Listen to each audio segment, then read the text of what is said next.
This video, I'm going to show you my top vibrational hacks. Some of these I've never shared before, and I'm going to show you how you can apply them in your life so that you transform your vibration. Welcome back to another video. My name is Aaron and I help people expand their consciousness. Now in this video, I'm going to be showing you some of my top secret, yet finally revealed, vibrational hacks that I apply in my own life. Some of them use props. I have this lovely green citrine crystal here as a prop. I'm actually not going to be using this, but isn't this a beautiful crystal? The difference between citrine and regular, like green citrine and regular citrine, is that green citrine is heated by the earth. The yellow citrine that you normally see is amethyst. You know citrine's actually amethyst? I know that's a side note. Anyways, for this process, there are certain props we may use. There are certain ways we may understand our vibration in a completely new way, understanding there's some vibrational hacks to this process. First thing I want to talk about, it actually isn't even a vibrational hack at all, but this is something I read in the book. I was reading this in the book. What book was I reading last night?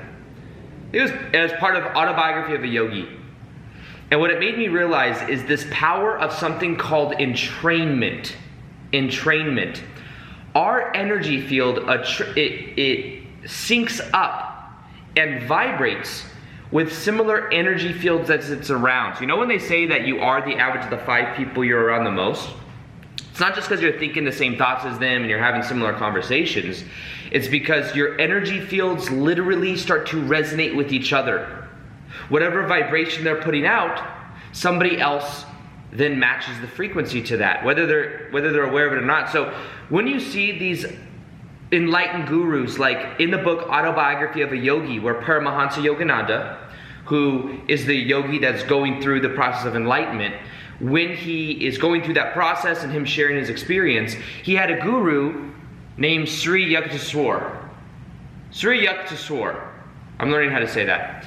And one of the most powerful hacks or things that happen with that process of enlightenment and having a guru is when Yogananda is around Sri Yukteswar, who's already enlightened at that state of consciousness. Over years and years of being with him, his energy field begins to entrain with him, and then he has a couple experiences that wire in that field, that wire in that state of consciousness for good. So when people have mentors, for example, a powerful way to do this is to have a mentor. When you have a mentor, somebody that's of a certain vibration, you start to become, and that vibration starts to wear off on you. Now you may say, Aaron, I don't have any physical mentors. Well, you might have some virtual mentors. You might have some books that you read, some people that you watch, and they may be vibrational signposts, ways that you connect. So I would say that one of the most powerful vibrational secret in general is the process of entrainment and choosing your environment wisely. Find a mentor. It's one of the best ways to learn as well. You learn more from a mentor. I was talking about this yesterday at the gym with my buddy Victor and our personal trainer. When you have a mentor, you will learn more from that mentor than you will go into college or school. If that person's a master at what they do. We were telling him he should get an assistant because he is one of the top personal trainers for what he does. But he doesn't have an assistant. And he is the personal trainer for Bryce Harper, some baseball player guy. And he also trains Victor and I as a whole bunch of regular clients as well. But we're telling him, he's like so good at what he does, he could easily have like an assistant, somebody that wants to learn from him, to be around him, to entrain with him, to become become an amazing personal trainer. So the power of entrainment is a vibrational secret that if you want to start to tune yourself to a higher vibration, consume content from people that are of a high vibration. And by doing so, you begin to tune to that frequency. Now, the top 3 secrets I'm going to be sharing with you. I've been taking the camera around. Let me know, by the way, do you like the videos where I take the camera around rather than just staying stationary? It's been a long time since I've made a video over here. I've been making videos lately. Even though you might see those videos on YouTube, I've been mainly just making the videos that will be coming out will be me walking around kind of having this more casual type style. So, I'm going to show you this powerful technique that I've learned right here. This is the powerful vibrational shift technique. It's a vibrational shifting technique, and it has to do with understanding that our reality is full of meaning. Our reality is full of meaning. For example, even these amazing, beautiful crystals that may have a certain geometric form, even though it has that, the meaning I give this crystal is going to be the effect that I get out of it. Some people don't give any meanings to crystals, and therefore they don't feel attracted to them. Some people, they'll find an immense amount of joy and pleasure with crystals because they find powerful meaning and appreciation in them. So in general, for this process, understand that everything in reality is meaning. If I were to show you this right here, this $10 right here, it's a piece of paper. It has no meaning other than the meaning we as a society have collectively agreed that it has. And then what a lot of times people do is they chase the symbols of reality. I'm going to chase the money, not knowing that the power is actually in us that we are giving to the money itself. So if we want to create more abundance in our life, what we could do instead of chasing the symbol is putting and becoming aware of the abundance within ourselves. The value we're putting out into the world, knowing that part of that value we're putting out is going to be an exchange of energy, and money is just one of those symbols. So when we talk about meaning, everything in our life is meaning. I forgot the marker, the whole reason I went over there. And what I want to show you is this powerful hack I've used in many different ways in my life. The meaning we give to situations is also going to determine the effect we get out of it. So when it comes to meaning, the meaning we give situations of our past are going to determine what we haven't or have healed from. For example, look at this right here. I'm going to show you this. This is a timeline. When you're born up till now. Say when you were 4 years old, your parents divorced. And you gave that a meaning that said that you're not worthy, that you caused the divorce, that love doesn't really exist. You gave this meaning at a subconscious level and you don't even remember it. And say at 15, you went through something harsh, some hard circumstance. Whatever these situations are that happen, the key to healing and vibrationally transforming yourself, because until you transform these meanings, you will carry this with you into your life. So the key to this is transforming the meaning out. And it's called recontextualizing. Recontextualizing or reframing. Why what happened to you happened. Why what happened to you happened. So when I look at a lot of the things in my past, some of the worst things in my past, if you know my story, I know I sometimes repeat my story a lot, but I had an abusive ex-stepmom in my life between the ages of 7 to 15 years old. 7 to 15. I used to give that a meaning that said, I'm not worthy, why did this happen? But then what I realized is this pain in this area of my life led to me having a spiritual awakening around 20 years old.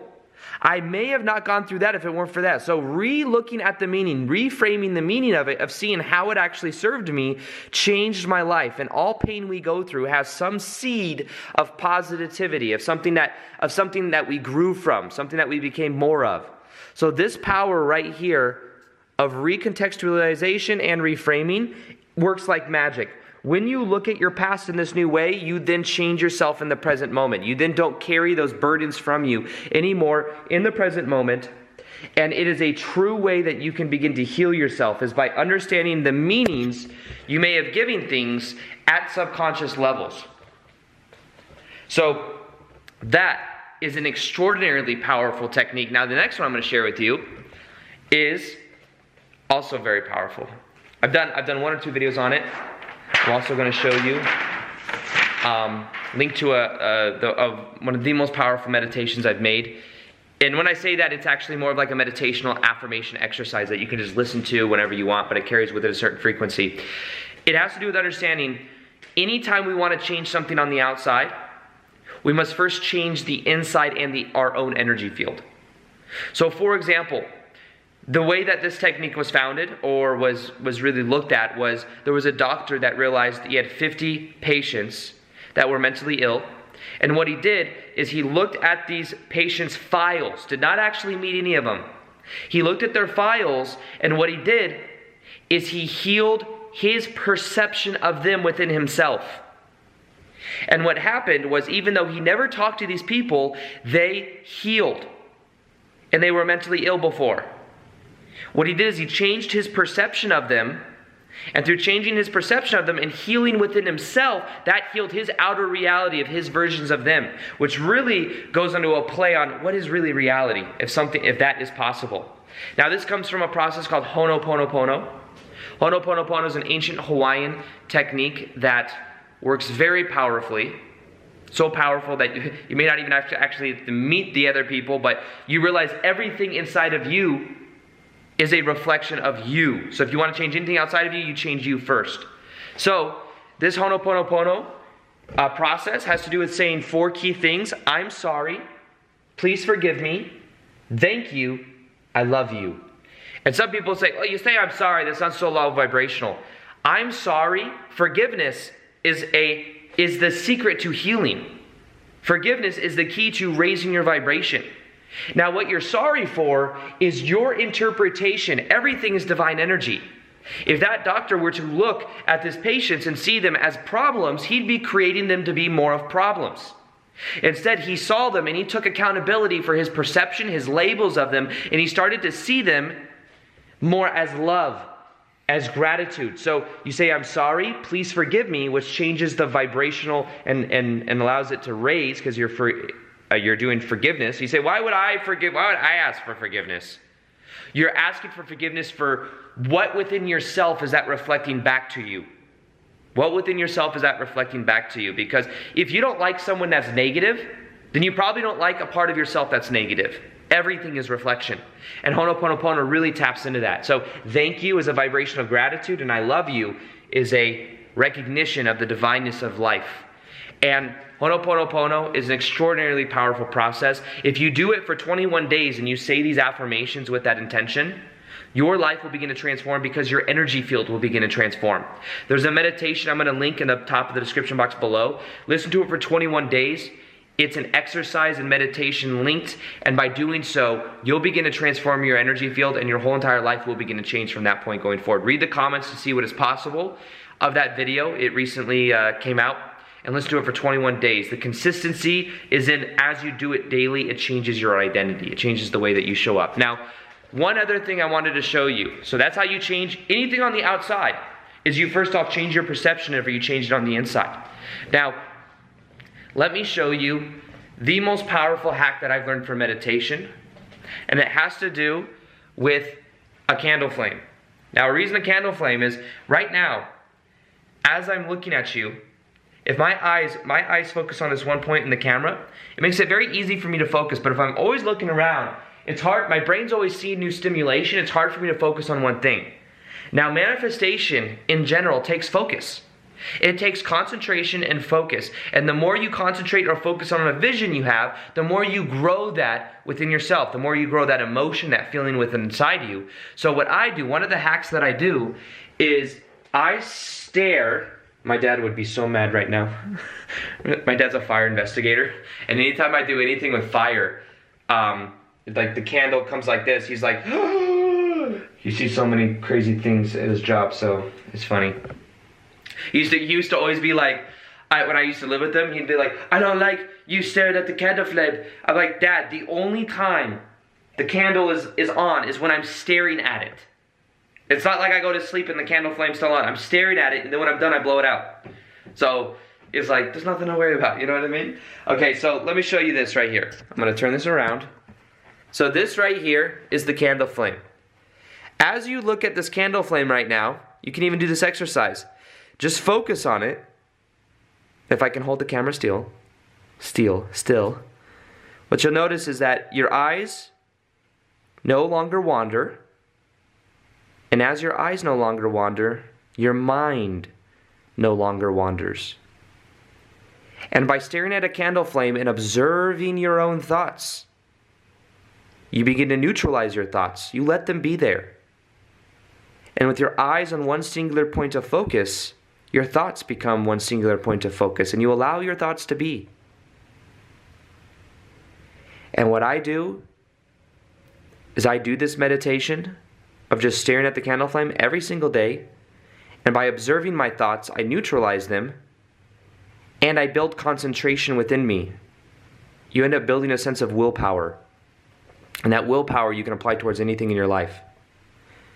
Manifestation in general is amplified with concentration and focus. So, staring at a candle flame helps you build that concentration, and what you can do is then visualize what you want to experience. And by visualizing what you want to experience and holding that image in your mind, you begin to draw characteristics of that reality closer to you. So this vibrational hack right here is something that I use every single day. Let me blow out this candle so my dad can feel more comfortable. So, staring at the candle flame is a hack that I found. I went to a sensory deprivation tank, which is where you go in this tank of like a certain temperature of water. It's the same temperature as your blood. And then what happens is after you go in there, the top closes. There's no light at all, so it's completely dark. There's no sound, so it shuts out all your senses. You're floating as well in salt water, so it's like you have there's no gravity.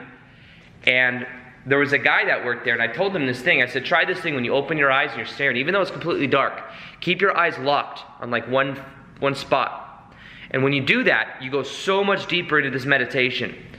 And he worked there, and he did that. And the next time I saw him, like a month later, he goes, bro, he's like, I did that. It worked so powerfully. I was like, because I would practice like different forms of meditation while I was in there. And that really does work. It works for meditation, works for visualization, it works for concentration. That's something I haven't really shared at the level of why it is so powerful, but now you know. So these 3 vibrational secrets are things that if you apply in your life, you'll transform your own energy field.